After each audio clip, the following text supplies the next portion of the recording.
Mike's saying he's in the public gallery and he needs to get switched to a participant, Mike Labar. Who's our chair? He is. He's our chair for the day. Can you switch?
So Brett, can you hear me?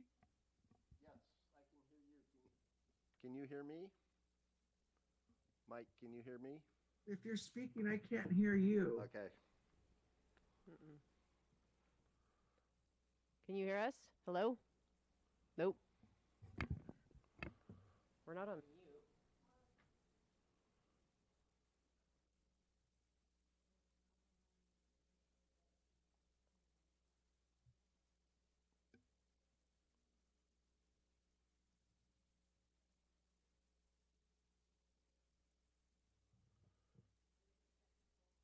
Oh, that's interesting. So Ken can hear Mike. I'm unable to hear anyone if they're speaking. Okay, we're working on it. So he's got to call somebody. Oh. Beyond. So I don't know what do you want. What you suggest? We can't. I don't even know. We can't start, right? So can we get the directors moved over? That's what I'm doing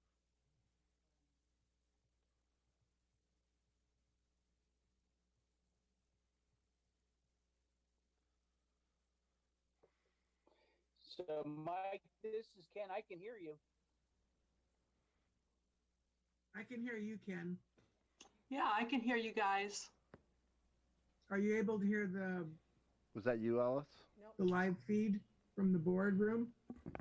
Nope. Test. Do you have Mike's cell?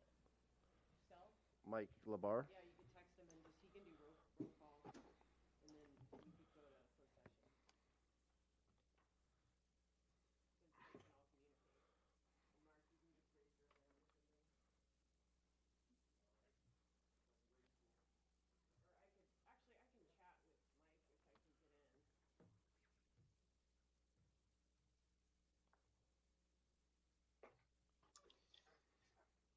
I guess we'll have to wait until we get the audio from the boardroom. Yeah, I'm just going to chat with them and tell them. Thank you.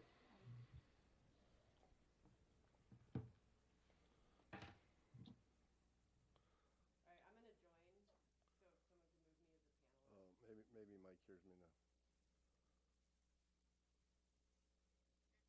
Hey, Mike. So we don't have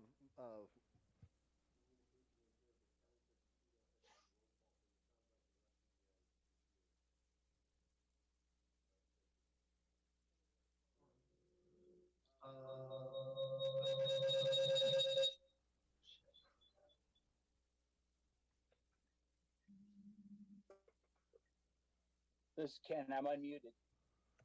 I guess so. test. Oh, that's Yeah, you, huh? no, it said unmute, and I'm going to mute again. He's in now. Awesome, thank you. At this time, I'll reconvene the meeting at 1:03 p.m.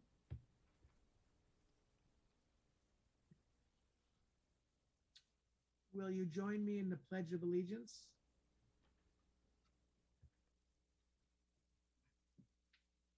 Ready, begin.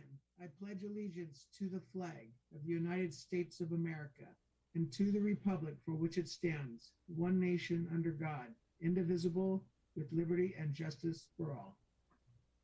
Thank you, everyone. At this time, is there any member of the public who could speak on any item not on the agenda but within the purview of the Water Resource Agency? Excuse me, Chair, should we do another roll call, please? Thank you for bringing that up. Absolutely. Okay. Mike Labar, Present. Mark Gonzalez. Deirdre Sullivan, Here? Ken Eklund, Present. Mike Scatini,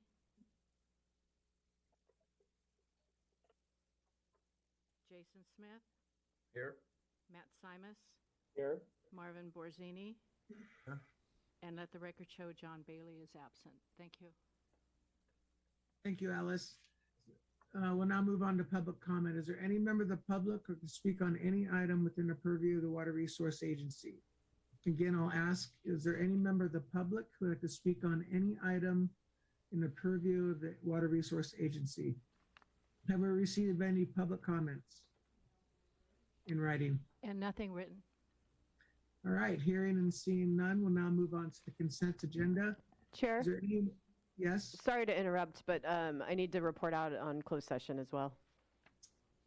Thank you. Before we go to consent agenda, council, was there any reportable actions from closed session? Thank you, Chair. There are no reportable actions today. Thank you. We'll now move back to the consent agenda. Is there any member of any director like to pull any item of the consent agenda? All right, hearing and seeing none. Is there any member of the public who can speak on any item on the consent agenda? Again, I'll ask, is there any member of the public who would like to speak on any of the consent agenda items? No hands raised. And nothing written. Thank you. I'll bring this back to the board for action. This is Matt. I'll make a motion to approve the consent agenda. Second, Jason Smith. First with Simus, second with Smith. Roll call, please. Certainly. Mike Labar, Aye. Mark Gonzalez, Deirdre Sullivan, Aye. Ken Eklund, Aye. Mike Scatini, Jason Smith, Aye. Matt Simus, Aye. Marvin Borzini, Aye. and let the record show John Bailey is absent. Thank you. Thank you, Alice. We'll now move on to scheduled items. Number 7, consider approving a general service agreement with Community Tree Service, Inc. in the amount of $203,000 to provide vegetative maintenance and removal services within a Pajaro River levee channel, and authorize the general manager to execute the agreement. Take it away.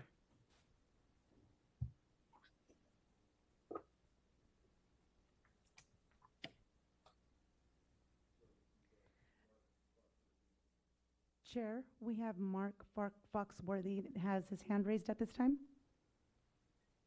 Okay, yes, please. Mark?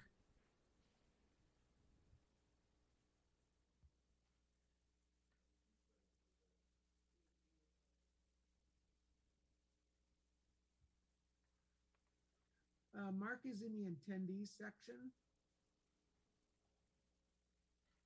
We'll get him moved over. Thank you.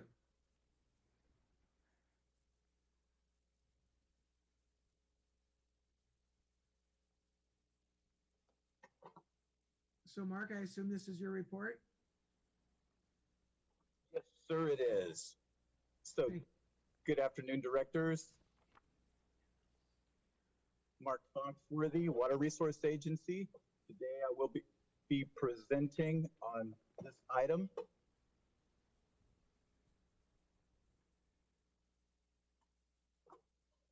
Today's action is, as stated by Director Labar, consider an agreement with Community Tree Services in the amount of $203,000 for work at Pajaro vegetation, to perform vegetation maintenance and removal services. So far, there has been no committee action on this item. Prior board action on 16th of August, the board did receive an update on the schedule for the work to be performed at Pajaro River for vegetation removal at the levee system to comply with U.S. Army Corps Engineers design discharge requirements. The financial impact is $203,000 in estimated services, and that would come out of the approved fiscal year 22 budget. So the Water Resource Agency and Flood District Zone 7 are the two non-federal sponsors responsible for operation and maintenance of the Pajaro River levee system. A joint vegetation removal effort was planned for this year to begin in September here.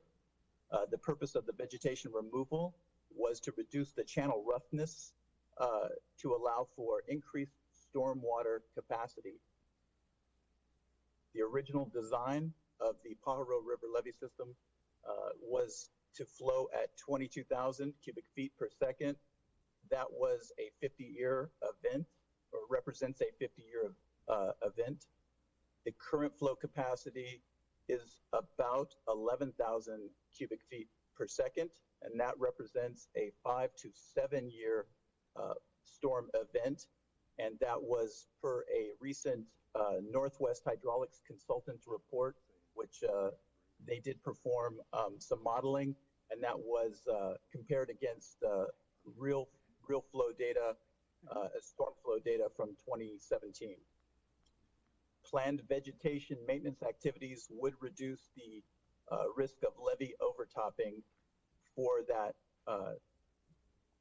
event that was reported in the report, the 5 to 7 year event. So in July, Santa Cruz Flood District Zone 7 released an RFP for vegetation maintenance services. We had planned to do 14 acres of vegetation removal. 10 acres of that would be in 2 reaches on the Monterey County side, 4 acres on the Santa Cruz side of the system.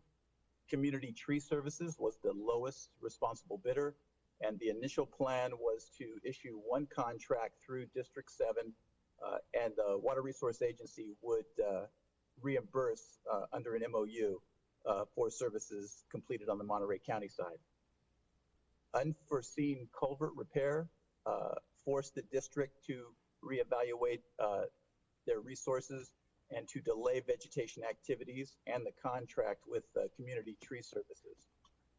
So contracting directly with Community Tree Services would allow the agency to perform the vegetation maintenance as scheduled, reduce channel roughness, and reduce risk of overtopping through increasing the storm capacity within the channel. What we are planning to do is the 2 photos you see here are from the 2018 vegetation activities, removal activities that were performed on the Santa Cruz County side. The left picture shows what is typical out there now, which is a lot of willows and underbrush. And then the picture on the right would be after the vegetation maintenance activities, removing quite a bit of that overgrowth within the channel. The location on the Monterey County side would start at within the community of Pajaro at the Porter Bridge along Main Street there in Watsonville, and extend up through the South Sepuedes Creek confluence. That's about 3/4 of a mile in length.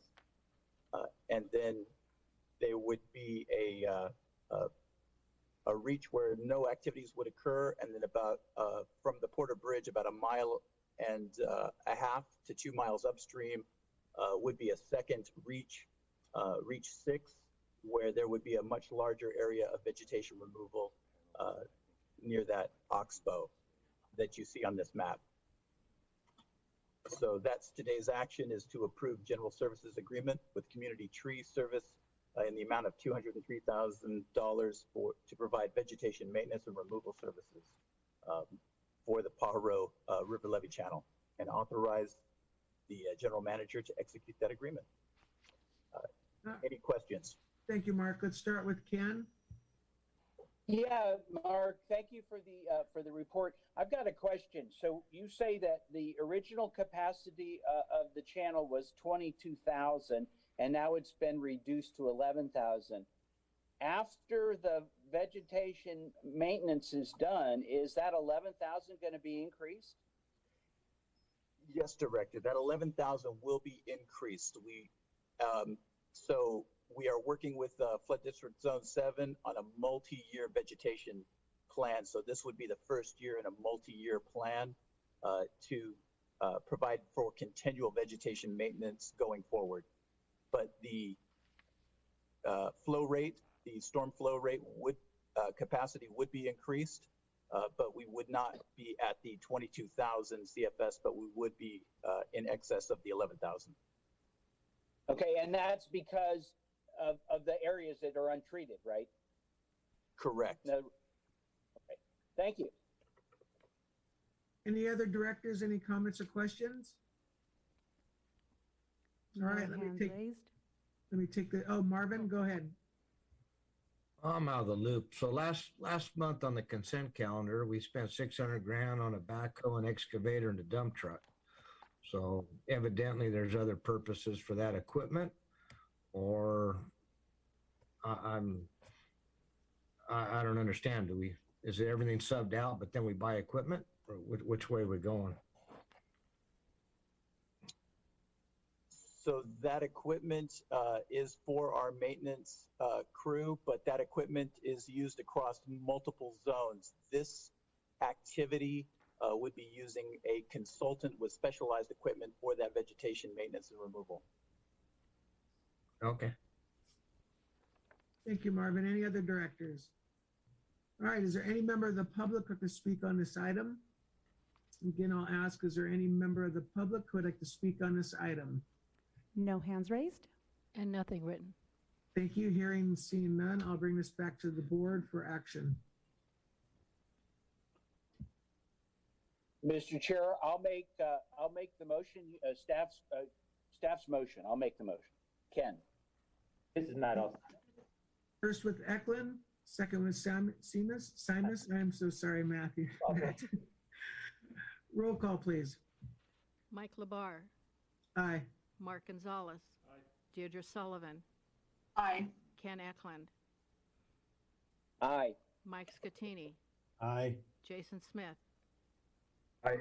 Matt Simus, Aye. Marvin Borzini, Aye. and let the record show John Bailey is absent. Thank you. Thank you, everyone. We'll now move on to item number 8, consider approving entering a multi-year joint funding agreement with the U.S. Geological Survey and the Salinas Valley Basin Groundwater Sustainability Agency. Who will be presenting? Is that you, Amy? Yes, it is. Good afternoon, Director Labar and members of the board. Amy Woodrow, hydrologist with the agency. And the item before you today is to consider approving entering into a multi-year joint funding agreement with the U.S. Geological Survey and the Salinas Valley Basin Groundwater Sustainability Agency to support the continued development of the Salinas Valley Integrated Hydrologic Model, subject to review and approval by County Council, and authorizing the General Manager to execute the agreement. And before I get into my presentation, I did want to bring to everyone's attention a couple of corrections that did not make it in time for to be sent out again with the board report. So there are a few changes to the numbers. The total budget for this project the correct number should be $639,027.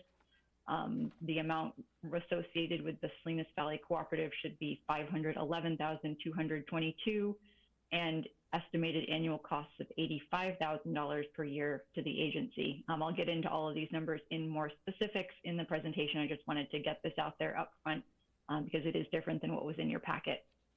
I apologize for that oversight. So to back up a little bit, this item went before the Basin Management Advisory Committee in June of this year, and the committee at that time recommended that the board of directors support entering into this cooperative agreement. There has been no prior board of directors or supervisors action on this. In terms of financial impact, this agreement would occur over the current fiscal year and then the following 2 fiscal years. So it's 3 years altogether for a total of $639,027. Approximately $42,000 a year of that will be contributed by the U.S. Geological Survey. And the remaining money would be split between what is termed in the agreement as the Salinas Valley Cooperative, which is the Water Resources Agency, and the Salinas Valley Basin GSA. At the moment, the estimate is that we would split the remaining costs 50-50. So for each agency, that's $255,611 over the 3 years, or approximately $85,000 a year. In terms of agency funding for this, for the current fiscal year, monies have been included in Funds 116, and if needed, also some money in Fund 111, and that's part of the approved budget to contribute toward this cooperative agreement. So what we're looking at with this agreement is a mechanism that would allow the agency and the Salinas Valley GSA to continue or to move forward working together with the USGS to work on both the historical model, which is the Salinas Valley Integrated Hydrologic Model, and the Salinas Valley Operational Model, which we sometimes just call the operational model. So both of those, we've been working with these models largely through the, building them with the county as part of their basin investigation, and then the operational model related to the interlake tunnel work. But this will allow us to continue refining those and improving them and working together with these 3 organizations on 6 specific tasks that are, these were included in the scope of work, which was in your packet, and that'll be attached to the agreement that defines, specifically what we'll be working on. So there will be updates to the current models, some tasks involved that will be probably specific to the GSA that will allow refinement to the groundwater basin boundaries that they use, which are different than the Zone 2C boundaries. And one of the big things will be being able to document and then finally publicly release the operational model. We have not had funding available to do that, and I know it's certainly of interest to a lot of our stakeholders to have that publicly available and on the street and accessible for everybody to look at. And then there's also money in the agreement to involve training and then additional workshops for stakeholders to educate and provide information about the models, how they were built, and and how we can use them. So the other benefit of this agreement is that by being cooperators on the project, it allows the agency to continue using the provisional products before they have been released. So that's something we've been able to do thus far because we've been cooperators with the USGS, and we would be allowed to continue doing that moving forward. The USGS also, as being part of this process, the products go through their fundamental science practices that are related to both technical review, and then also it lends a lot of defensibility to the models themselves and the, the analysis that's used that comes out of using these products. So it would be a way for us all to move forward collaboratively through continuing to refine and build these products. And so this is a little bit more of a breakdown, again, with those 6 tasks that I mentioned earlier across the 3 fiscal years. The monies are relatively evenly split between the 3 years. Again, for that project total that we'd be looking at of $639,027. And like I mentioned previously, there are some tasks in here that might be specific to the Water Resources Agency, others that might be more specific to the GSA. And we have, mechanisms for paying for those things separately as they come up throughout the project. So the action again before you today is to approve entering into this multi-year joint funding agreement with the USGS and the Salinas Valley Basin GSA to support development of the SVIHM and to authorize the general manager to execute the agreement. That concludes my presentation. I'd be happy to take any questions. Thank you, Amy. Directors, any questions or comments? Samara, is that your hand up? Oh, no, sorry. That was my cursor. All right. Is there any member of the public who can speak on this item? Again, I'll ask, is there any member of the public who'd like to speak on this item? No hands raised. And nothing written. Thank you. I'll bring this back to the board for action. Jason Smith, move to approve. This is Matt, I'll second. First was Smith, second was Salinas. Roll call, please. Can I Mike get a Labar. discussion? I'm sorry. Hold on, please. Marvin, go ahead. It seems like we need to, so the numbers just changed. Can we get an opinion from Brent on this deal? We're just throwing more money at the wall, and I'm just wondering what's going on. Can we get an opinion from Brent on good idea, bad idea? So this is a good idea. It's a collaboration between the Water Resource Agency and the Salinas Valley Basin GSA, and in partnership with the USGS. So we already have an existing relationship with these entities, and it just further collaborates. And I'm not sure how the math got mixed up there, Amy, but it's reasonable. These costs are reasonable for these types of agreements.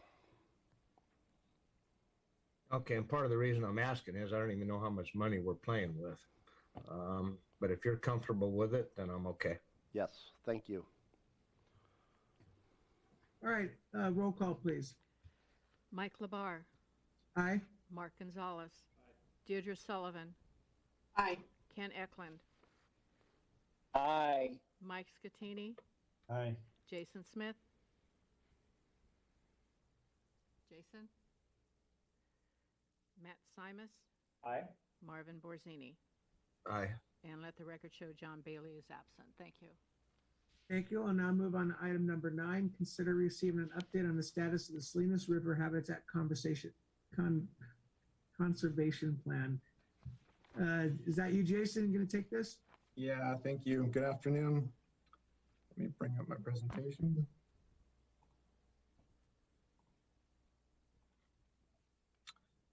All right. The item, as you just mentioned, is to consider receiving an update on the status of the Salinas River Habitat Conservation Plan. The Planning Committee saw a very similar presentation at their August meeting. Prior board actions include Board of Directors approval of a professional services agreement with ICF Jones and Stokes for HCP development in March 2018, and adoption of the HCP charter in December 2020. Financial impact it includes staff time and limited consultant funding for HCP development that are included in the fiscal year 2022 approved budget. The future tasks are dependent on securing the grant agreements that I'll discuss later in this presentation. Reimbursable funds have been identified in the approved budget, but those reimbursable funds can't be acted upon until grant agreements and consultant contracts are in place. So it's been a while since our last update, so I'll provide some background on the HCP process. The U.S. Army Corps of Engineers construction permit for the Salinas Valley Water Project included a formal consultation with the National Marine Fisheries Service under Section 7 of the Endangered Species Act. Following that consultation, NMFS issued a biological opinion in 2007, which included our 2005 Salinas Valley Water Project flow prescription for steelhead trout that was authored by the agency, and provided operational guidelines to monitor and mitigate effects on steelhead. The Army Corps of Engineers permit expired in 2017, and the Corps determined that the permit did not cover long-term operations. Because the Salinas Valley Water Project operations do not have a federal nexus, it was determined that a habitat conservation plan would be required to secure future incidental take permits under the ESA. The agency began that phased process of developing an HCP in 2018. The first phase was the Salinas River Long-Term Management Plan that was completed in 2019. The second phase is where we are now. It's the main body of the Habitat Conservation Plan. And the third phase includes the environmental review. In 2019, NMFS withdrew their BO and the associated incidental take permit. And the agency, National Marine Fisheries Service, and U.S. Fish and Wildlife Service signed a charter formalizing commitment to pursue an HCP in December 2020. The goals of the HCP are to identify anticipated effects of agency activities on federally listed species, identify measures to minimize and mitigate those impacts, and to develop a comprehensive long-term plan to cover current and possibly future activities.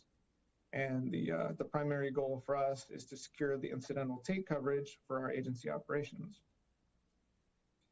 At a minimum, the completed HCP would include a revised flow prescription for operations of the dams, a sandbar management plan to address the needs of steelhead, tidewater goby, and western snowy plover at the Salinas River mouth, and provide the ESA take coverage for the operations and maintenance of our existing facilities. Most of the project will be covered, funded by grants. The agency was awarded a $1 million fiscal year 2019 Section 6 non-traditional HCP grants in April of 2020. That grant is funded by the U.S. Fish and Wildlife Service and administered by the California Department of Fish and Wildlife. We are still working on a grant agreement with the California Department of Fish and Wildlife on that. The grant term started in June 2020, so we've eaten through about a year and a half of the grant period so far. So we'll be hoping to get that agreement in place soon, and then probably apply for an extension immediately after that. The agency was also awarded $750,000 Proposition 1 Integrated Regional Water Management Implementation Grants in July 2020. The funding agreement for that grant was signed in August 2021, and we're currently working on integrating those activities under that grant with the current HCP process and consultant contracts. The lack of secured funding has slowed the progress of the HCP significantly. A lot of the more complex consultant-driven tasks have had to be delayed. But in the meantime, we've been using staff time and limited agency funding to continue work on the HCP planning, technical studies, and species and habitat surveys. And some of those recent accomplishments that we've been doing while awaiting grant funding include the charter between the agency, National Marine Fisheries Service, and the U.S. Fish and Wildlife Service. We've applied for another round of Section 6 non-traditional HCP grant funding.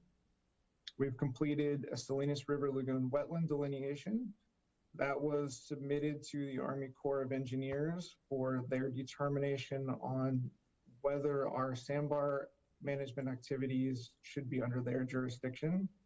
And the significance of that is if they are determined to be under federal jurisdiction, it gives us another route, which would be the Section 7 biological opinion route to incidental take coverage for our operations at the lagoon. We have not gotten a response back from the Army Corps of Engineers on that request yet. We have completed fall 2020 and spring 2021 lagoon surveys for both steelhead and tidewater goby. No steelhead were detected in either survey, but tidewater goby have been consistently seen since about 2013 in our surveys. We've completed Lease Vireo surveys, and Lease vireo is a small endangered bird that frequents riparian habitat. They haven't been seen in the Salinas Valley for some time, but we conducted surveys at 2 locations on 3 different occasions, and we did not detect any Lease vireo. We've completed a Gabalin Tembladero Slough watershed assessment, and that included habitat assessments. There was potential steelhead habitat identified in the upper portion of the watershed, and then what appeared to be a population of resident rainbow trout, most likely. We used environmental DNA technology to identify the presence of those fish. And then a number of barriers were identified in the lower watershed that make us think that although a population exists in the upper part of the watershed, that migration is unlikely in the current state of the watershed. We've also completed an assessment of habitat and fish passage barriers in the Arroyo Seco. That report is largely a summary of what we know about the existing habitat and the existing fish barriers in the Arroyo Seco. It was intended to be expanded to include some more habitat assessment and some of the tributaries and some additional fish surveys, but that got cut short by the willow fire this past spring. And we've also completed a report on striped bass in the Salinas Basin. Again, that's more of a compilation of what we know and what we don't know about striped bass. We've identified some information gaps and some suggestions for further study so we can get a better handle on that situation. So once again, today's action is to consider receiving an update on the status of the Salinas River Habitat Conservation Plan. Thank you, Jason. Board of Directors, any questions or comments? Let me take this to the public. Is there any member of the public who would like to speak on this item? And I'll ask, is there any member of the public who would like to speak on this item? No hands raised. And nothing written. Thank you. I'll bring this back to the Board of Directors. Any questions or comments before we move on? Jason, one question. When you're looking at the striped bass, what does are you doing any dissecting of those striped bass? Oh, for stomach content, for impacts on steelhead? No. One of the things that we've identified is, we've never targeted striped bass specifically in our surveys. And so our survey methodology isn't really very effective at catching them, because we generally use 150-foot beach stains in the lagoon, and striped bass are really good swimmers. They tend to evade the beach stains really well. But we have noticed that they're pretty consistently 2 to 3 years in age. And so one of the recommendations for further study is whether to help find out whether or not they could be actually reproducing in the Salinas, or if they're just, taking advantage of the open lagoon mouth to move up into the Salinas while the river's open.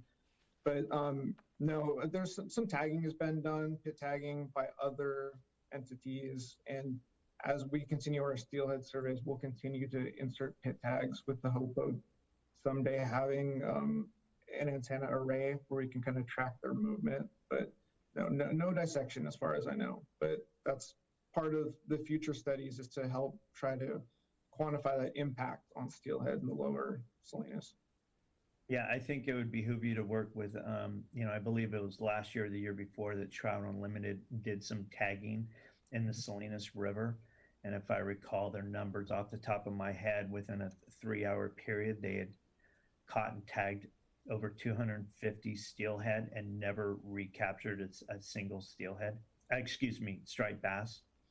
So I would suggest reaching out to them to try to gather some information so that we're not wasting time and resources on doing something that somebody already is doing. Yeah, our consultant Fish Bio did, I think, talk to them, and they had been working with, I believe, researchers from UCSC that are doing some tagging as well. Yeah, I think striped bass are even threatening the steelhead and the Carmel River now as well, if memory serves. So I'd like to see some of the fishing regulations change around the striped bass. I know we can't do that, but we spend a lot of time and a lot of money on steelhead, and we let go the striped bass impact. Yeah, thank you, Mike. Marvin, did you have a question or a comment? No. Oh, okay. Ken? Yes, I agree with Director Scatini that the stripers are a big deal and having a huge impact.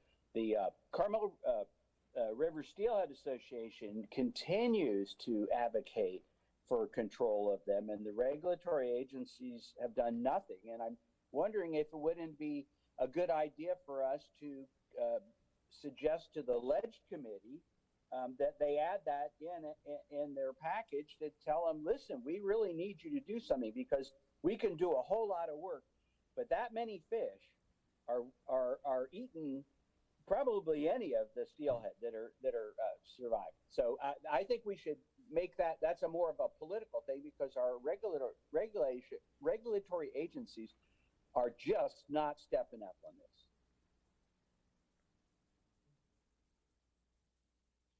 Any other board members?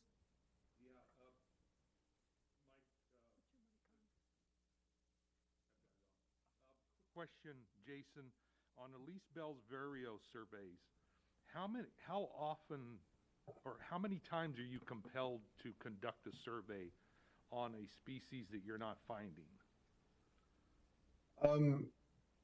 It is up to us. I mean, we've mostly followed standard protocols. We did 3 rounds of surveys. I think a standard survey would be 8 rounds. But how much effort we put into locating that species really depends on how seriously we want to consider covering that species under the HCP. So we're doing some, investigation to determine if it's worth adding some of these species to be covered under our HCP, and then following through with the work that would be required. So I don't know if that will be the final survey. We really haven't decided at this point. But we could potentially do another round this coming spring if it's something that we consider a priority at that point. Okay, great, thanks. And then what Director Eklund brought up, we'll go ahead and I'll talk with the chairman of the board because we attend the legislative committee meetings, and we'll bring that issue up in regards to the fish next month. Great. Thank you, Mark. Yes, thank you, Mark. Because I was going to concur with what Mike mentioned and Ken also agreed, and as you well yourself, if so much of what we do is based on these water prescriptions, how much water we have to release for steelhead, and then there is something that is actually coming and taking away all the efforts that we're doing, it is important that we're identifying what that is costing our economy through the water that we're using to try to preserve this one fish, and how much money we're expending as an agency. And I think this would be a very, very important issue to highlight, because to me, it just makes no sense that what we can store in our reservoirs and what we need to release for the preservation of steelhead can be just taken away by another fish. And that makes no sense. Any other comments from directors before I go to public? Is there any member of the public who to speak on this item? Again, I'll ask, is there any member of the public who would like to speak on this item? No hands raised. And nothing written. Thank you. I'll bring this back to the board and we'll deem received. We'll now move on to item 11.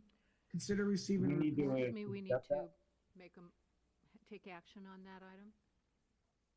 Oh, I do apologize. I'll make a motion to receive And I'll second the motion. All right, roll call, please. Mike Labar. Aye. Mark Gonzalez. Aye. Deirdre Sullivan. Aye. Ken Eklund. Aye. Mike Scatini. Aye. Jason Smith. Aye. Matt Simus.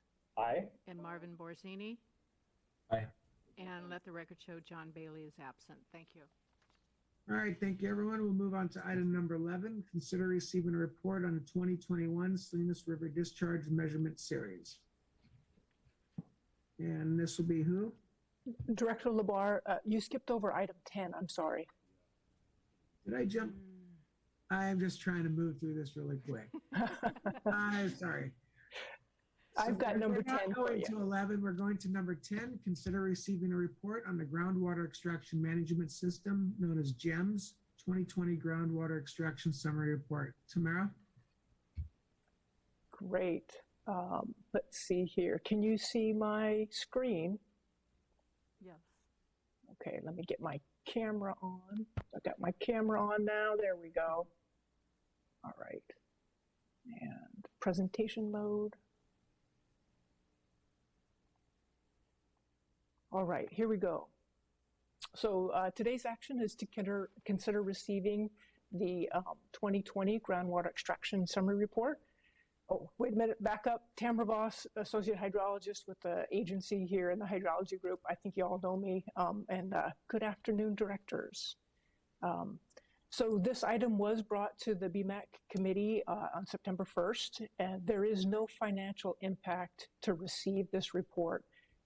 The activities that are associated with the GEMS program are fully funded under Fund 116 and are included each year during the budget process. The various uses for this program's data has been to evaluate the ag and urban components of water use in the Salinas Valley, and also to understand the water conservation measures that take place. Additionally, this data is used to support these other programs that are up here on the screen. I'm not going to read through them today. I think you all have seen them over the last couple of years.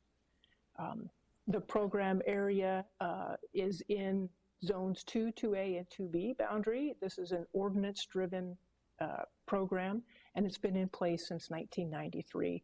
It does include 4 sub-areas that we refer to as the pressure, the east side, the forebay, and the upper valley.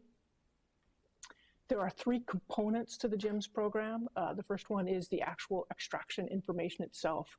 So we have just shy of 2,000 wells that report their monthly pumping data to us once a year in this annual program. We also collect information on the agricultural or urban conservation plans. And one component of the agricultural conservation plan is the water and land use form, which kind of gives us that acre foot per acre crop type by sub-area usage. It's kind of a really important feature, so we like to call it out. This year I've also added kind of a timeline for the directors here to understand kind of the GEMS kind of process, how it goes through a cyclic, it's kind of an annual period here. Typically we start in October with database prep and update, all the information, the wells that shift from operator to operator over the years gets updated in our database. We open the web portal and send out notification letters in November, typically around the Thanksgiving timeframe. And then staff answers questions and helps out with data that's being submitted by the growers or the urban purveyors throughout the whole report cycle before it's due in February 15th. It is due February 15th by ordinance that's called out specifically. We do a lot of outreach and communication. We send notifications to owners and operators that the program and the web portal has started again each year. We send a 2-week reminder around February 1st that the due date is coming up. On the 15th itself, the due date, we notify people if they have not yet submitted or if they're partway through submitting and they just have to hit like the final submit button type of thing in the portal. And then we do a 30-day outreach period to about mid-March, trying to get those last few people who are still delinquent before we close the portal for good for the year. And then we begin the data QA and processing, which goes through a couple of months step. And then this annual summary report is created each year, and then it's presented to BMAC and to the board of directors. And then we start all over again.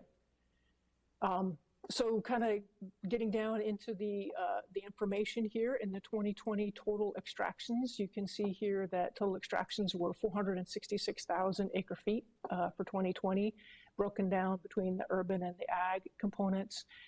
There was an increase overall of close to 6,000 acre feet, an urban increase of almost 1,000 acre feet, and an ag increase of about 14,500 acre feet.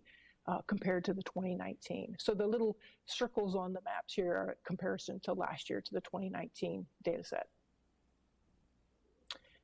In BMAC, we had a director request the kind of how the usage is broken out over the cities and the urban component.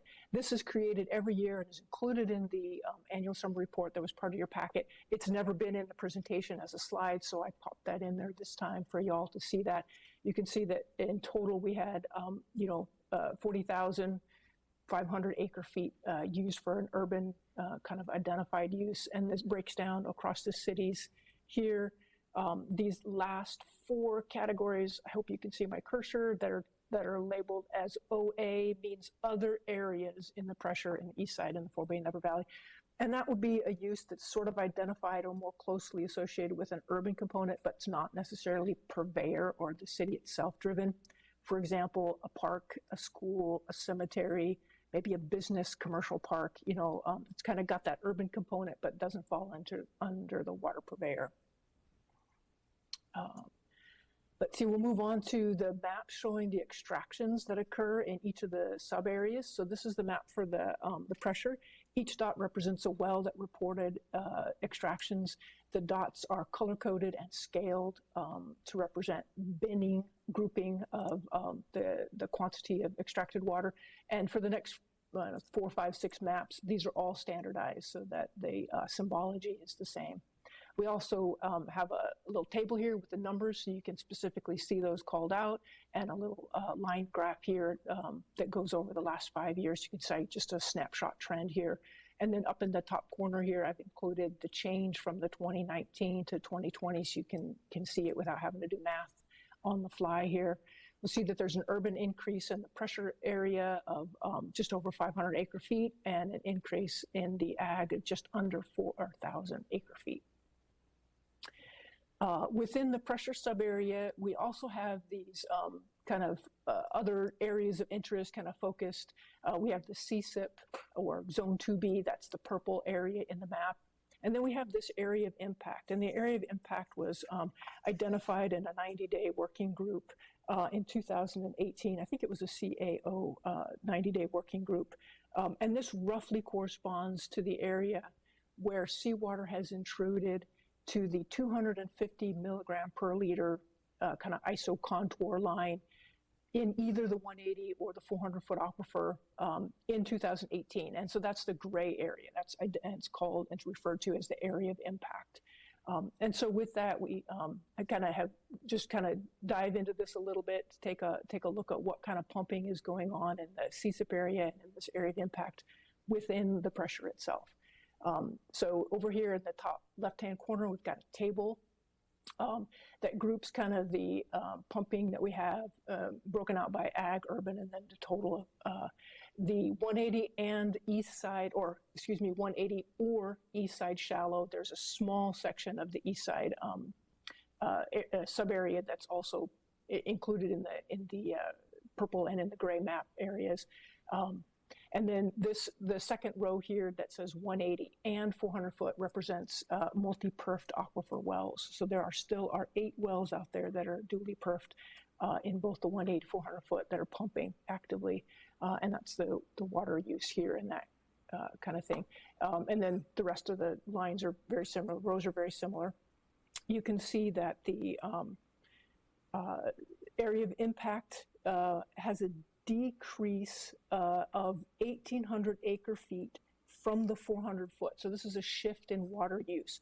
So there's a decrease pumping out of the 400 in the area of impact, but an increase going to the deep aquifers. So we're seeing this shift of aquifer usage deeper. And then in this lower map down, or excuse me, this bar graph down here on the bottom, this is just within Zone 2B, the CSIP area. The purple bars represent the CSIP wells themselves, the supplemental wells to the program, and the gray bars are other wells still in that area that are pumping using some water, and just kind of a comparison of what's going on. The SRDF came online in 2010, and you can really see that the purple supplemental wells pumping decreased when that river water was available. And then in the drought, 14, 15, 16 here, we didn't have that SRDF water available. You see those well usage go back up before returning a little bit lower in 2017 data set. We'll move on here to, this is now just the deep aquifers, whether they are in the area of impact or outside of it. This is all deep aquifer wells. So there are 54 wells that are in the deep aquifers. There are some monitoring wells, which would have no pumping whatsoever, and those are the gray dots. And then on the map here, we've got green as agricultural and blue as urban. And the bar chart shows the increase in pumping that's occurred over time in each of those categories. And from comparison from 2019, the urban use in the deep aquifers decreased by just over 600 acre feet, and the agricultural component increased 1,600 acre feet in the deep aquifers. And then we'll go back in here now to the east side subarea, and you can see that we have an increase of agricultural use about 800 acre feet, and urban pumping just over 2,000 acre feet. Once again, all the symbology, the tables and the line graphs are consistent throughout, so you can kind of take a look. Then we'll step through the next couple here. This is the forebay. We've got an increase with urban use of a couple hundred acre feet, and ag, a very small 43 acre feet use increase from 2019. And then on to the upper valley, where we have a decrease of urban of about 600 acre feet, and an agricultural increase of close to 8,000 acre feet here identified. So back at the beginning of the talk, I talked about there were three components. There was extraction component, which we just covered for all the subareas, and then the next component in the reporting that's completed is kind of the conservation, whether it's an agricultural or urban conservation plan. This is a snapshot of pulled out some information from the agricultural conservation plan. This is the irrigation method over time, and you can see that the furrow has dropped consistently, and drip irrigation continues to be the dominant choice of irrigation methodologies out there, holding steady at close to 140,000 net acres usage. This is one of the three sort of sequential graphs and charts that you'll see in the report itself. This kind of sums that up together, and as the final one, it gives you the acre feet per acre use based on crop type, and then broken down further by subarea. We do this to kind of make sure we're taking a look at kind of how the water is used from year to year, if the trends sort of match up. It also helps us in the QA process. If we get something that's crazy high or crazy low, that's one of the things we'll call and visit with the purveyor or a grower about and say, you know, do we got a typo somewhere here or whatever. It's and you can see that. For example, in vegetable, the last column over here, you know, across all the sub areas, there is a little bit higher usage in the forebay and the upper valley, and that makes total sense. You know, it's warmer weather and the soils are sandier in that area. This is on to kind of some of the information that's provided in the urban conservation plans. And because there's not a crop that they're growing, but we have connection classes, and this would be like a residential, a single family home, or multifamily apartment complex, commercial, institutional, and then industrial, landscaping, and other. You can kind of see the water use broken out by connection type here. And you see that they're fairly consistent over the past 5 or 6 years that we've shown here in the bar graph and in the table. This is for the small water system. Small water systems have connections totaling 15 to 199 connections. And then this would be the similar information for the large water system, which would have over 200 connections. There is a small agricultural identified irrigation usage here. This represents one company that has one well that supplies water for an agricultural use, but you can see that it's been fairly stable throughout the last 5 years or so. And then this year, for the first time, I thought I'd put together some information, because typically get a question on non-compliance, you know, delinquent growers or purveyors, or, you know, violations. And so wanted to show you that, you know, as of the close, for example, of February 15th, you know, the due date that's identified in the ordinance, for example, we had 259 extractions, which would mean 259 wells that still needed to report. After that 30-day outreach period, with staff really does a lot of phone calling and emailing to try to get compliance and finish up, you know, those who may have their partially started their submittal for their data. we get that down to only 98. And then as we're still ticking through and running through the QA process before we finally close it and stop it so that we can begin the processing and the creation of this annual summary report, we did get 8 more wells to come off that list. For the delinquency component there for the ag conservation plan, you see very similar. 61 were still non-compliant in February 15th, and then by March we had brought that number down as well. And same for the final row, that's the urban conservation plans. And with that, today's action is to receive the 2020 groundwater extraction summary report. That concludes my presentation, and I'd be happy to answer any questions. Thank you, Tamara. There is one question before I go to the board. On the slide that showed the water use by cities, what caught my eye was on, so Soledad, which seems about right for its population, but Soledad Prison with 4.19, their population is like about 4,800, and that's approximately using the same amount of water as King City. And so are there some issues that we should need to be looking at there? Because, you know, a regular city has your landscaping, your industrial, and all the other uses. So yeah, how do we identify if there may be an issue? I mean, are they leaking water? I just don't understand that. Yeah, so I don't know exactly, but I actually have mates who are officers at the prisons, and water is used by inmates for very different purposes than just what a typical you and I might use it for. You know, I've been told stories of they'll turn their faucet on hot water and go to breakfast because the steam was the only way to warm up their cell.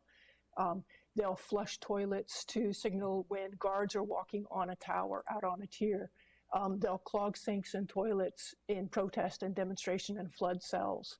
So this is a high water use, absolutely. I totally agree with you.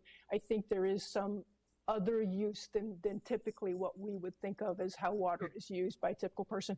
I don't believe that there's a huge problem with leaks per se. I think that the 2 prisons, the Salinas Valley State Prison and the Correctional Training Facility, there's 2 prisons there in Soledad, you know, do a decent job of tracking down those types of things. At least when I used to go out in the field and would go out to the prisons to sample and have conversations. You know, it's been 10 years since I've been somebody in the field, but I think more of this use is due to other types of use of water, in all honesty. And I appreciate that definition, or, you know, giving you a little more background. It is very frustrating because they're using 3 times as much water. And when we are scrambling for 100 acre feet, there's 1,000 acre feet to me that's sitting on the table that could be saved, and that's coming. These are extraction uses, which is even more important. So in future meetings, we may want to look at what can we do to engage with the Bureau of Prisons and talk to them. You know, every public person and every agricultural farmer is put in such a point where we have to conserve. So when I saw that number, that was very, very frustrating. But there's my rant. But given that, let me bring this to the board. Board, any questions or comments? Yeah, Mr. Chair, and I noticed that also, looking at that graph with the King City and the prisons, and I think it would be important that we bring this attention to whoever, I don't know who it is, but bring this attention or information to their attention that they have to somehow participate in conservation and not use the excuse as presented to us, because when everybody else is doing everything they possibly can to preserve water, and then we have one group that's using it for signals, that's not acceptable. Thank Well, you. and especially the extraction portion, right? I mean, we're spending millions of dollars on our basins, And it's almost like they really should be fined for excessive use. Other board members? No hands raised. Okay. I'll take this to the public. Any member of the oh, wait a second. Ken? Yeah, it's too bad. Well, Richard Ortiz could have given us chapter and verse on this. Yeah, that is a lot. But, you know, it's very unlikely that they're not transmitting that too much. So basically, it is being used, and it also then going right back into the ground. But that's fairly amazing. But, you know, given the behavior of those folks, it's not unexpected. Other board members? All right, is there any member of the public that could speak on this item? Again, I'll ask, is there any member of the public who would like to speak on this item? No hands raised. And nothing written. Thank you. And we'll deem this report received. I believe I need a vote on it. You do need a... Yes. Yes, please. Okay, and I do apologize. I'm used to receiving reports without the vote. I forget that we need those. So, Board of Directors, I bring this back to action. Yeah, I would go ahead and move the recommendation with the addition of we have some sort of conversations with the Board of Prisons or something in regards to their excessive use of water. And I will second the motion. First with Gonzalez, second with Sullivan. Roll call, please. Mike Labar. Aye. Mark Gonzalez. Aye. Deirdre Sullivan. Aye. Ken Eklund. Aye. Mike Scatini. Aye. Jason Smith. Aye. Matt Simus. Aye. Marvin Borzini. Aye. And let the record show John Bailey is absent. Thank you. Thank you, everyone. Now we'll move on to item 11. Consider receiving a report on the 2021 Salinas River Discharge Measurement Series. And who is this? All right. This is Mine Director Labar. Give me 1 second. Good afternoon, directors. My name is Nicole Kurth. I'm a hydrologist here at the Water Resource Agency. Hopefully you can see my screen. Okay. Yep. Okay, great. Thank you. So today's action is to receive a report on the 2021 Salinas River Discharge Measurement Series. As for previous committee action, the Basin Management Advisory Committee received this report at their September 1st meeting, and there is no financial impact on receiving this report. The Salinas River Discharge Measurement Series, or River Series for short, is a sampling event that provides valuable information towards understanding the hydraulic conditions under which reservoir releases and flows in the Salinas River are managed. During this event, discharge or stream flow measurements are collected at several stations along the river. The amount of flow lost between each of these stations can then be quantified and compared to see how flow changes throughout the river. The 2021 River Series occurred on July 19th through 21st of this year. 10 stream flow measurements were collected by USGS and agency staff following a 5-day period in which reservoir releases were held constant. This allows us to look at flow variations in the river that aren't a result of changes in reservoir releases. A full write-up on the results of this year's River Series were included in your packet, but today I'm just going to hit on a few findings. So these were the results from this year's River Series. So here we have the 10 stations sampled shown, plotted by the station's river mile on the x-axis, and what the measured discharge was in cubic feet per second along the y. As you can see, the discharge decreased at every station, which means that the entire portion of the river that we sampled was considered a losing stream, which means that stream flow is lost to recharging the underlying aquifers, or with some being taken up by riparian vegetation. So the combined reservoir releases were 60 CFS, and the discharge measured at the furthest downstream station was 26.4 CFS. That means that along the 91 sampled river miles, 624 CFS was lost along the way, assuming that releases and flow remain constant for a 24-hour period. This can be thought of as 1,237 acre-feet per day. Again, lost here meaning stream flow is lost to recharging the aquifers. We can look at how the 2021 river series compared to the river series since the drought. So this figure here is the same, similar as the one previous, with all these stations sampled shown, and then their discharge along the Y, with each river series being its own colored line. So here the 2021 series is shown by this black line here. There has been a range in reservoir releases required to meet very similar flow targets at the downstream Spreckles station over the past 5 years. Overall, there has been a decreasing trend in the amount of flow lost during each river series. However, 2021 was the first year this trend reversed, with more flow lost than during the previous year. Several factors can influence flow losses from year to year and across the various reaches of the river. This can include weather, riparian vegetation, groundwater extractions, surface water diversions, the degree of aquifer depletion, and antecedent moisture conditions.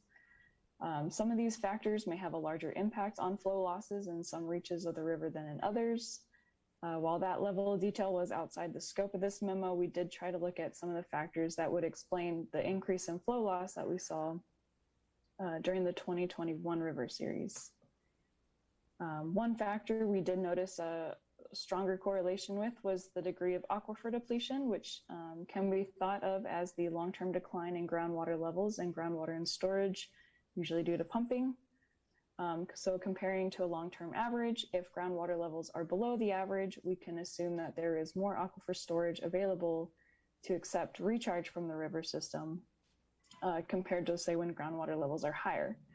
So this figure here is showing average monthly groundwater elevations in the forebay sub-area, shown by the green line, and then the 30-year average groundwater elevations shown by the red dash, along with the water years being colored by their water year type. So in water year 2017, the first wet year following the drought over here, we saw groundwater levels showed a very rapid recovery, followed by a slower but still continual recovery through 2019. By water year 2020, groundwater levels started to stabilize or slow in their recovery from drought levels. This return of groundwater levels to the 30-year average levels indicates a lessening in the degree of aquifer depletion. However, water year 2021, this last section here, has been the first year since the recent drought where groundwater levels started to decline again. So this reversal in the groundwater level trend may help explain the higher amount of flow that we saw lost in the 2021 river series compared to the previous year. So just quickly to summarize, 2021 river series documented 624 CFS lost between the reservoirs and the downstream Spreckle site, or 1,237 acre-feet per day if you're wanting to compare to storage in the reservoirs. Half of the river reaches reported flow losses exceeding or losing more water than their reference period averages. There was more flow lost in the 2021 series than in the 2020 series, which reversed a decreasing trend that we've seen in the river series since the drought. And all of this comes as the Salinas Valley is in its our second consecutive year with dry normal water conditions, and we're seeing groundwater elevations falling for the first time since their post-drought recovery. So that is all I have for you today. With that, I'd be happy to take any questions. Thank you, Nicole. Take it to the board. Board, any questions or comments? No hands raised. All right, let me go to the public. Is there any member of the public has any comments or questions on this item? Again, I'll ask, is there any member of the public who would like to speak on this item? No hands raised. Nothing written. Thank you. I'll bring this back to the board for action. Mrs. Knight, I'll make a motion to receive the report. And I'll second the motion. First was Simon, second was Sullivan. Roll call, please. Mike Labar. Aye. Mark Gonzalez. Aye. Deirdre Sullivan. Aye. Ken Eklund. Aye. Mike Scatini. Aye. Jason Smith. Aye. Matt Simus. Aye. Marvin Borzini. And let the record show that John Bailey is absent. Thank you, everyone. We'll now move on to item number 12. Consider receiving a report on the general condition of Nasimiento Dam and San Antonio Dam and major maintenance activities occurring at the dams or reservoirs. All right, is this you, Chris? Yes. Thank you. Go ahead. Yes, good afternoon. Chris Moss, Senior Engineer in the Dam Safety Engineering section. And I'll share my screen here.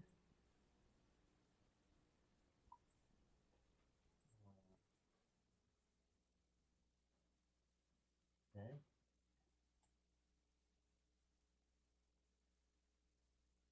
So today's action is to consider receiving a report on the general condition of Nasamino Dam and San Antonio Dam and major maintenance activities occurring at the dams. No prior committee or board action has been taken regarding this presentation, and there's no financial impact related to this presentation.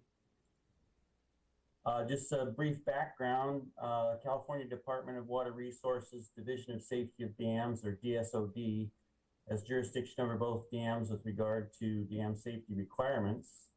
And the Federal Energy Regulatory Commission, or FERC, also has jurisdiction over Nasimiento Dam because of the power plant located there.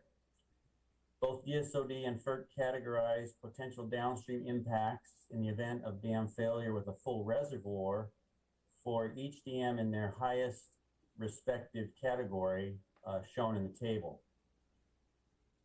These hazard categories are not related to the condition of the dams. DSOD inspects both dams annually.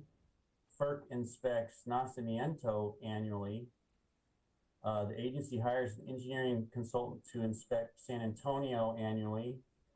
Agency engineering staff inspect both dams annually. And agency maintenance staff routinely monitors numerous aspects of both dams. And agency staff conducts other special inspections such as post-earthquake inspection and component-specific inspections. DSOD annually publishes a condition assessment of dams within their jurisdiction and rates them according to the categories shown. This and the next slide are from the most current DSOD condition assessment publication from September 2020. And DSOD rates Nasimiento Dam condition as satisfactory, meaning acceptable performance is expected under all loading conditions. And DSOD rates San Antonio Dam as fair, meaning no dam safety conditions exist for normal loading, which is when the reservoir elevation is at the crest of the spillway, not flowing down the spillway, but right at the crest. The dam embankment for San Antonio is considered satisfactory condition, but the poor spillway condition is why DSOD lowered the overall rating to fair, which I'll speak to more in just a moment. This slide is taken from the DSOD publication showing their ratings. The Salinas River Diversion Facility Dam is also under DSOD jurisdiction and listed as satisfactory condition on the web location of the documents shown there. So based on agency staff inspections and ongoing monitoring, review of FERC and DSOD inspections and their inspection reports, and review of consultant reports, it is concluded that Nasimiento Dam and San Antonio Dam are both safe for continued operation, with the following issues noted for each dam. 5 issues noted for Nasimiento Dam are continued spillway chute concrete repairs needed. Spillway plunge pool erosion is considered severe, and non-erosive spillway release capacity is limited until appropriate protection is provided. Unknown behavior of existing streambed gravels under the dam during a significant earthquake requires further analysis. The low-level outlet works maximum flow capacity is reduced and should be restored to original design capacity. Seepage discharge observed near the spillway toe needs continued monitoring and investigation to determine its history and source. The status of each of these items will be described in a moment.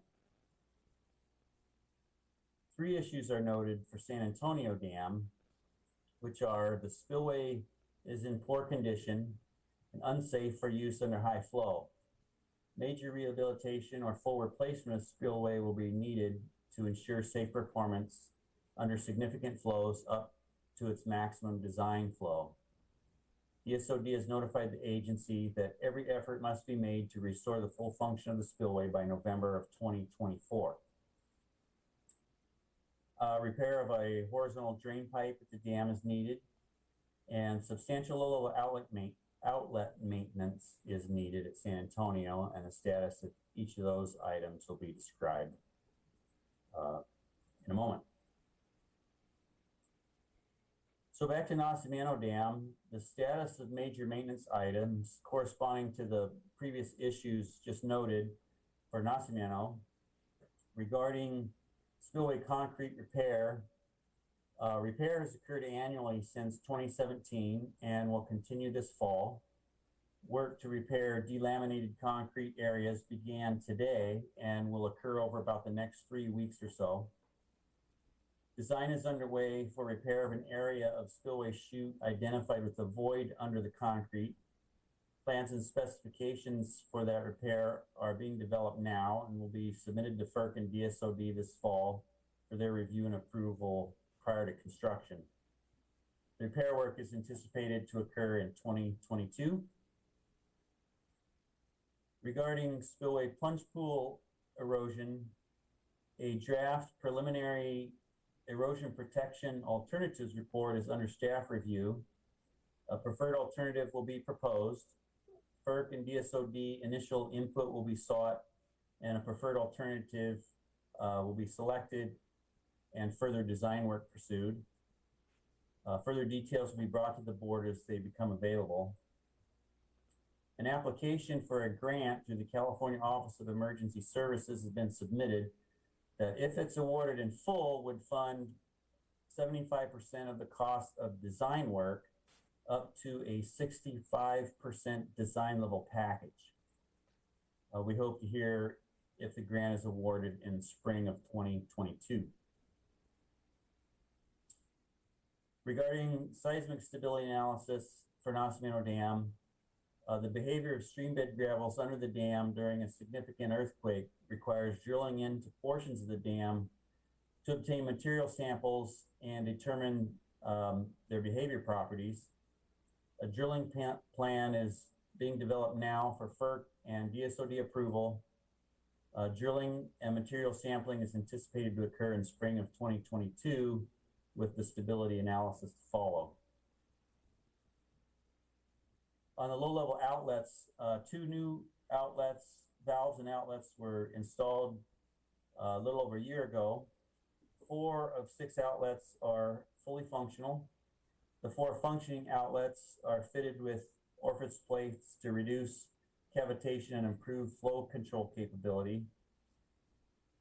2 new valves were delivered last month, and a contract for acquiring new piping for those valves is obtaining signatures now.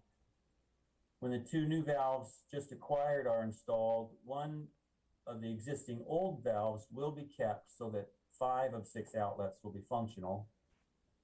Installation of the 2 new valves is yet to be determined based on reservoir elevation. A preliminary design for an energy dissipating flow control outlet has been completed. The cost for such an outlet is approximately $2 million and is considered prohibitive at this time and is on hold until financing can be determined. Regarding seepage near the bottom of the spillway, it's monitoring on an ongoing basis by staff. Discharge water is clear, indicating no soil is carried with it. It's occurred at least until since the late 1960s. No specific repair work is required, but regular monitoring will be ongoing. status of major maintenance items corresponding to the previous issues noted for San Antonio Dam are regarding spillway rehabilitation or replacement, exploration of spillway concrete and foundation began this summer to inform whether alternatives are available for rehabilitation or if replacement is required.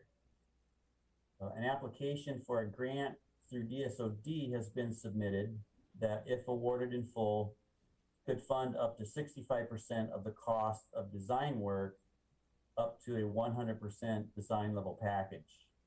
And we hope to hear if that grant is awarded in the spring of 2022. Repair of the horizontal drain pipe is on hold due to all of the other work priorities just mentioned.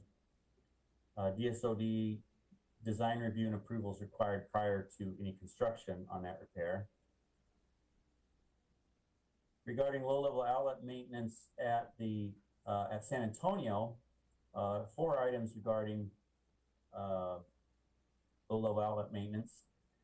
The intake trash racks need replacement and is on hold due to budget constraints.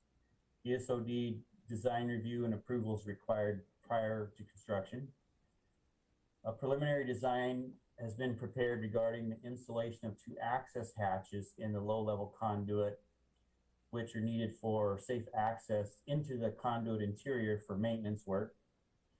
This work is also on hold due to budget constraint.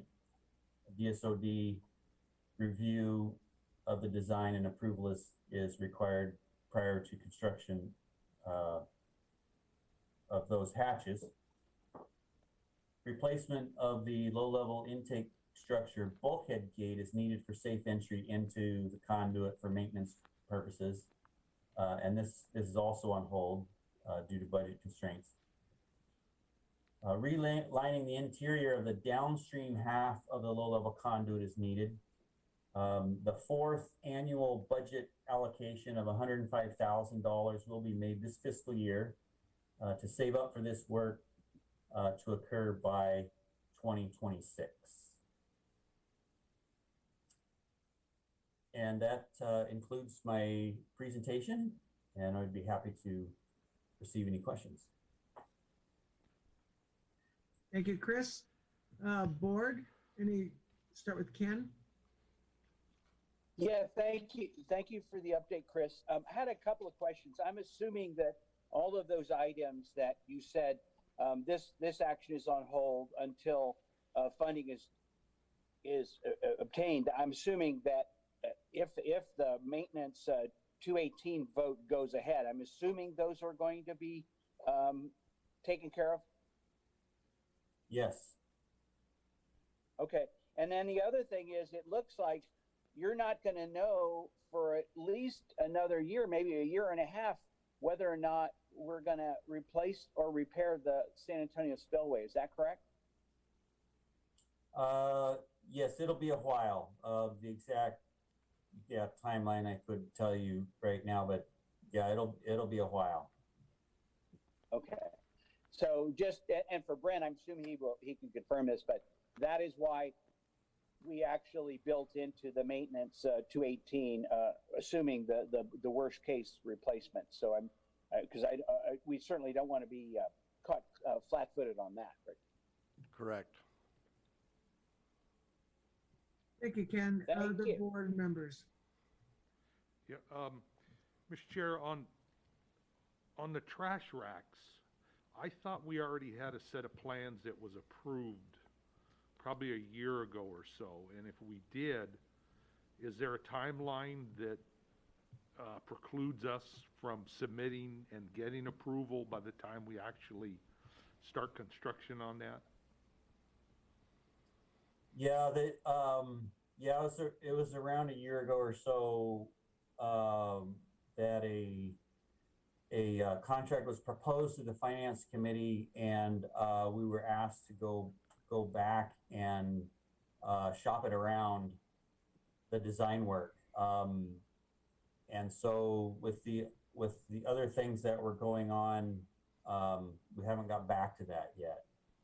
So there are no plans completed for the trash track replacement. Okay. No design plans. All right. Thank you. Any other directors? All right, let me take this to the public. Is there any member of the public who would like to speak on this item? Again, I'll ask, is there any member of the public who would like to speak on this item? No hands raised. And nothing written. Thank you. I'll bring this back to the board for action. I would go ahead and move the report, Mr. Chair. I'll second the report. And this is Ken. Oh, Ken, you go ahead. First with Gonzalez, second with Sullivan. Roll call, please. Mike Labar, Aye. Mark Gonzalez, Aye. Deirdre Sullivan, Aye.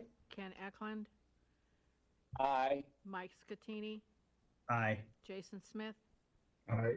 Matt Simus, Aye. Marvin Borzini, Aye. and let the record show John Bailey is absent. Thank you.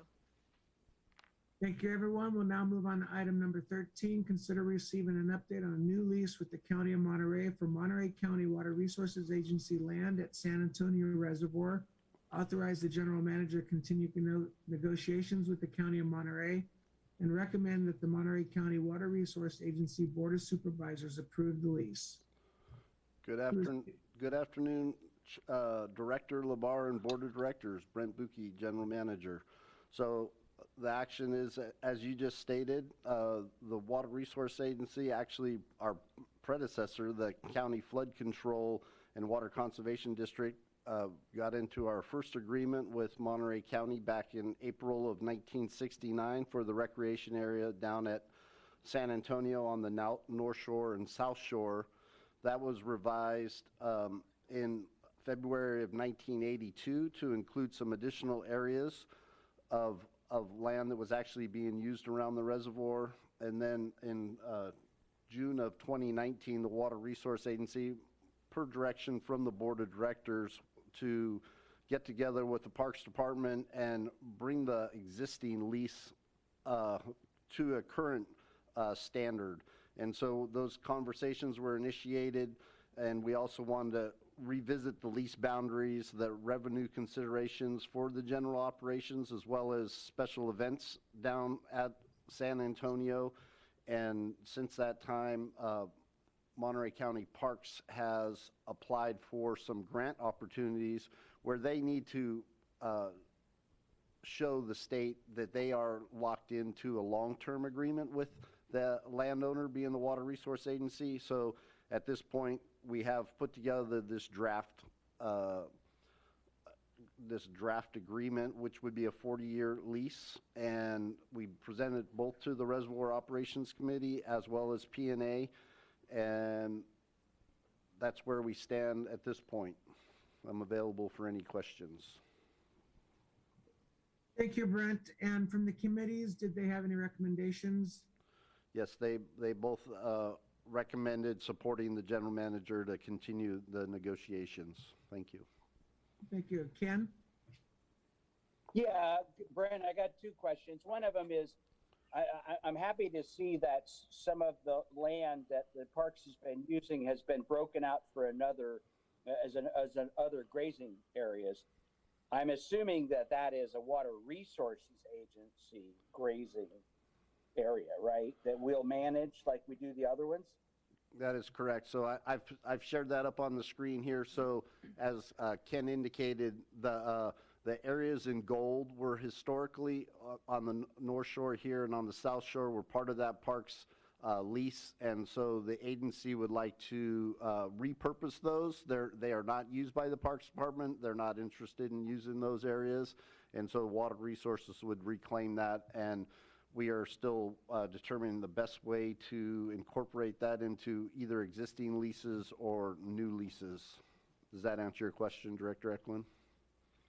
Yes, it does. And my second question, which is actually more of a comment, is I'm a little concerned about the recommended motion, but staff has provided, because the third item is that we would recommend approving the lease.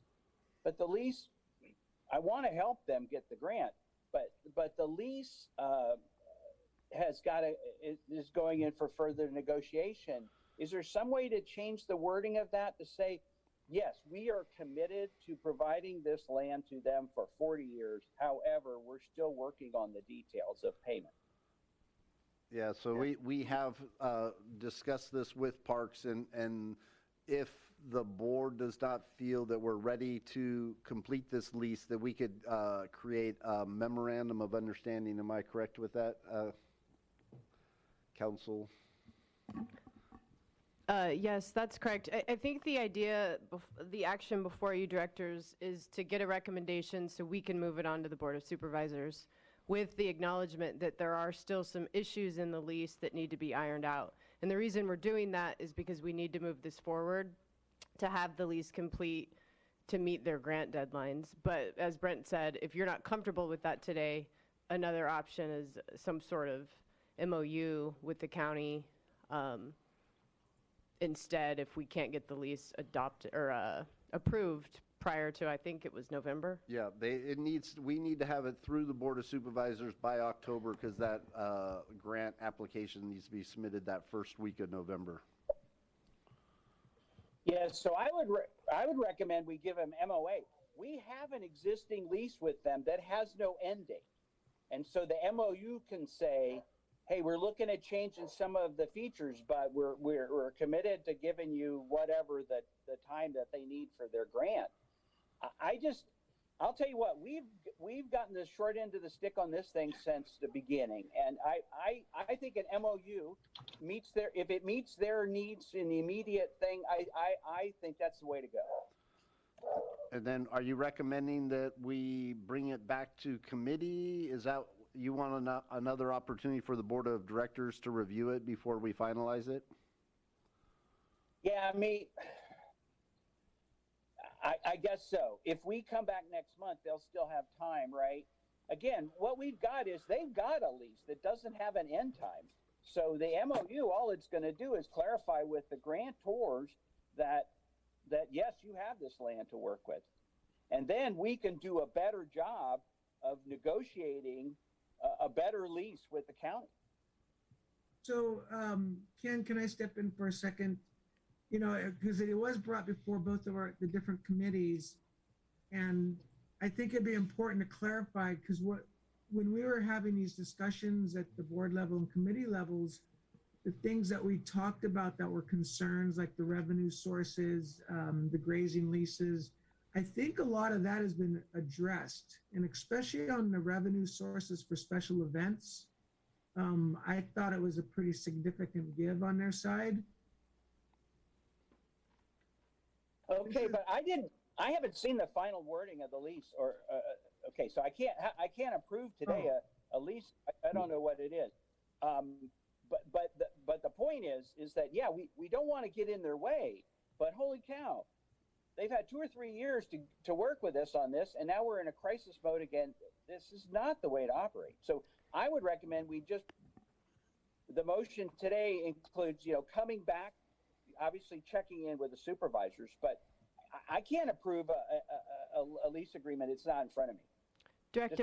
Director Eklund, we did attach a draft lease as a supplemental item Friday prior to noon. Did you receive that? Because we did include it. It has a draft watermark, but it's pretty far along. There's just a few issues that need to be ironed out before it can go to the supervisors. Oh, you know what? I apologize for that. You're exactly right. I did see that. I'm sorry about that. Yeah, okay. I'm still uncomfortable, but whatever. I don't want to hold this thing up, but I'll tell you what, this is to the rest of the board. We have got to get more money out of that stuff. So I did see that, Kelly, and I forgot about that. And maybe to what I think what came across is that you made a very good point, Ken, about they've had a lot of time, and then at the end, because there's grants, it's all rush, rush, rush. I think everyone on both sides understands that we can't go through this way again, that it's better to move these to do the work beforehand. But it is a very competitive grant, but it would be a very important one for our facilities down there if they did receive this. Chair, I would add too, alternatively, we first approached the county about this, I believe in 2019, correct me if I'm wrong, Brent, but we had a hard time getting movement on this. So we do have movement now, so it might behoove us just to finish it. Yeah, and so the one thing that I want to emphasize, Director Ekelund, is this is the agency standard lease agreement. So this is the lease that we've put together for all of our grazing leases. And so we've fine-tuned it to address the recreation activity down there. And so it is a long-term 40-year lease, but there are 8-year interval of reviewing the lease. And so, you know, if you read through it, we talk about having a cost of living increase for any of the costs. There are participant fees for any large events, even for the smaller events, there's fees. And, you know, we've been working really close with Nate Merkel, who's now the operations manager, I believe is his title, at the Parks Department. And as Director Labar stated, they've been working with us to get to this point. So I think, as Kelly indicated, that we are pretty far along and we're pretty comfortable with where we're at. And ultimately, the Board of Supervisors of the agency and of the county approved this document. And so I understand your position, and I'm more than happy to bring it back. I guess October, I think it's the 18th is the board meeting in October. I'm looking really quickly. Yeah, it is Monday the 18th. And so that might be a little tight to get it to the board of soups, but we can definitely try that. And if that's not going to work, then we'll have a MOA or MOU, whatever is necessary for parks to have the proper documentation to submit with their application.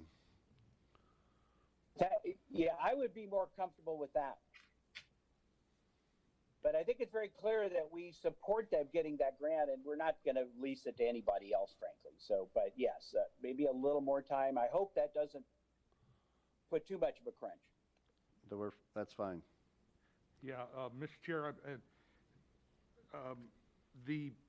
this did come before a couple of the committees, and we did go through it pretty in depth. And one of the concerns was the revenue that the agency would receive, and that's been up dramatically. And there's thresholds that have been injected into this contract. Also, what the Parks wants to do down there is construct a large amphitheater, and they have full support of the surrounding community, which is important because, as we know, they have to get a permit to conduct these activities down there, these large activities. And that was one of the questions that I asked, that is there opposition? And they said no. And the reason is because this area, businesses down in that area have lost substantial amounts of income because of the lack of activity in and around the reservoirs. I would hope that we could move forward with this agreement. I feel pretty comfortable with it. And those are my comments. Thank you. Thank you, Mark. Marvin, I see unmuted. Did you have a comment? No, maybe I'm just not running this thing right. I'm quiet here. Don't worry about it. Mark, I actually, yeah, it did come before our committee. And Ken, so the things that were very important for me was, because we've always talked about we're never properly compensated when events happen, and yet we're still held liable for any of the issues that may pertain afterwards. So on the rent, with the CPI being included in that, the special event fees, which I thought was very, very significant. But I'd rather see it move forward now to make sure that we do not hit any roadblocks timing wise. But I would like to hear from other directors if they have any different thoughts or concerns. This is Marvin, and I'm okay with moving it forward. Thank you, Marvin. All right. If that's a motion, I'll second it. That was a first with Borzini, a second with Gonzalez. Before we call roll, let me take this to the public. Is there any member of the public to speak on this item? Again, I'll ask, is there any member of the public that would like to speak on this item? No hands raised. Nothing written. And may I ask a clarification? Was it Mark for making the motion, or was it Marvin who made the motion? Marvin Borzini first, yeah, and Gonzalez second. Thank you. And before we do the roll call too, as soon as we get the final parameters